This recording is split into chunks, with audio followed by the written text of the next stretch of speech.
Well, praise God and welcome to Lead a Home of Light. I want you guys to forgive me. We have a lot to cover, and I know, deep down, I know that time is short.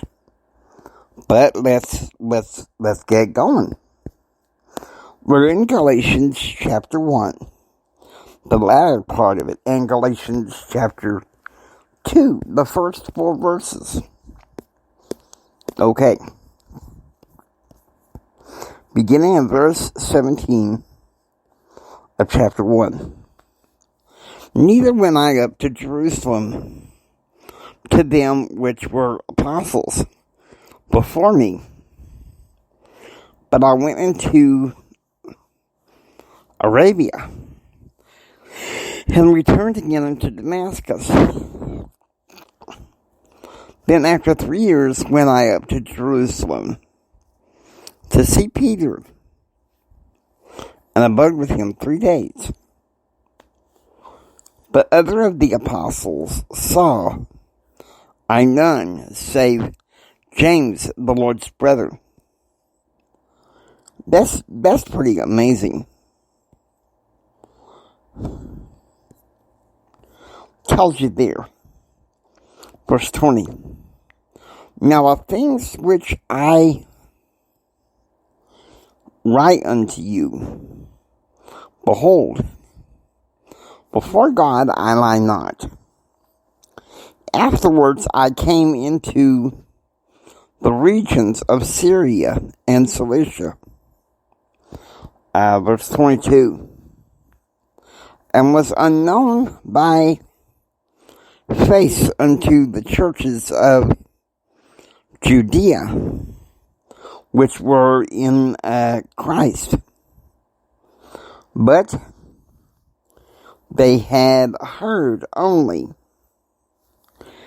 that he which persecuted us in times past now preached the faith which once he destroyed. And they glorified God in me. Now, verse 2, the first 4 verses. This is where we're going to spend some of the majority of our time.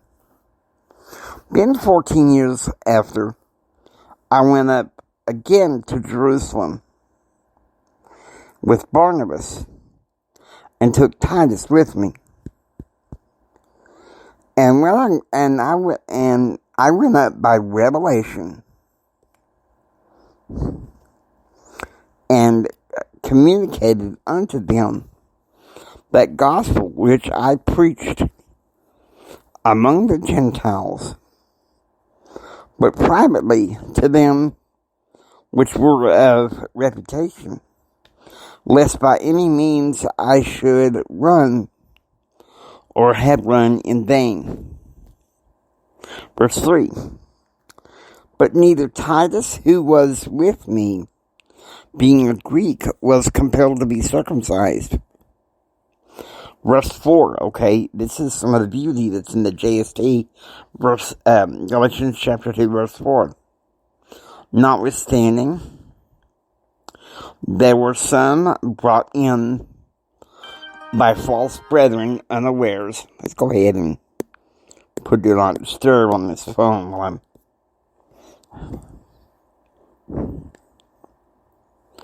who came in privily to spy out our liberty, which we have in Christ Jesus, that they might bring us unto bondage.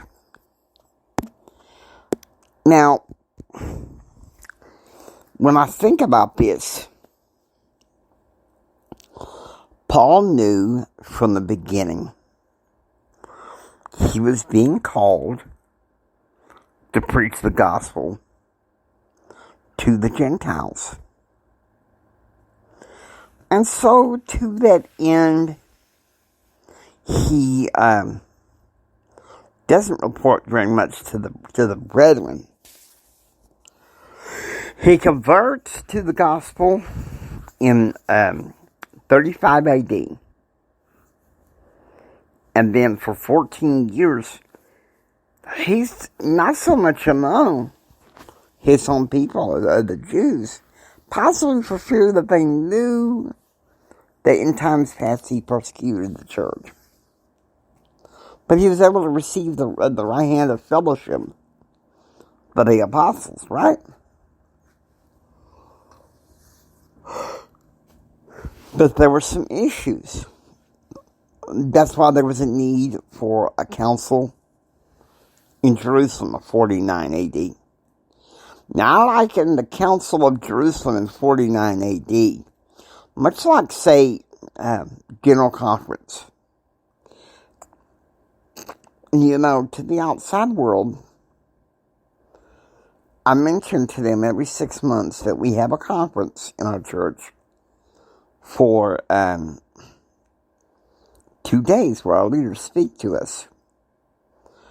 A lot of people, I think that we gather in the church and do that, and some people do.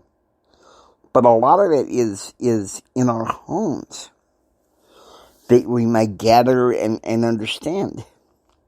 But the reason why the 12 and the brethren called in this was because apostasy was creeping in. And what was some of this apostasy? No doubt, to some degree, I think it was the Judaizers that thought, well, hey, you have to be circumcised and keep the law of Moses, or you cannot be saved. There's still some in Christian circles that will teach that today. And here's the gospel truth. Baptism has replaced circumcision. The law of Moses has been replaced by the higher law of Christ. Okay? We cannot suspect that it won't. Okay? That's a thing. That's why it's important. I was struggling to find a good title for this particular episode, and well, I found it right there. What it was, quite frankly, was that the Council of Jerusalem versus apostasy.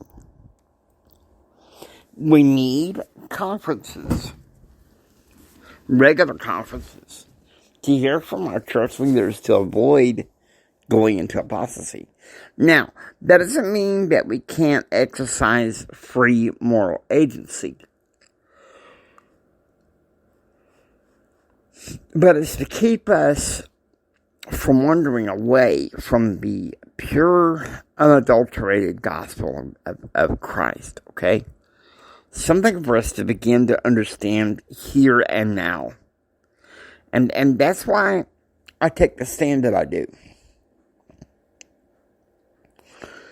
I will tell people, hey, baptism's replaced circumcision. The higher law of Jesus Christ has replaced the law of Moses. That doesn't mean that there is no law, there's only grace. No, there is a higher law. And that is the honest truth. Now with that, I hope you enjoy listening to Leahona Light. If you'd like what to hear, please subscribe, become a part of the Leahona Light family. This is Jimi Hendrix saying until next time, remember who you are, read your scriptures, and please, please, please preach the gospel. Oh, and one more thing. Please, God. And I'm recording this on Sunday. If you're listening to Sunday, go partake of the sacrament, renew your covenants. Get to feel the love of the Lord and know that He cares about you. You guys take care and God bless you.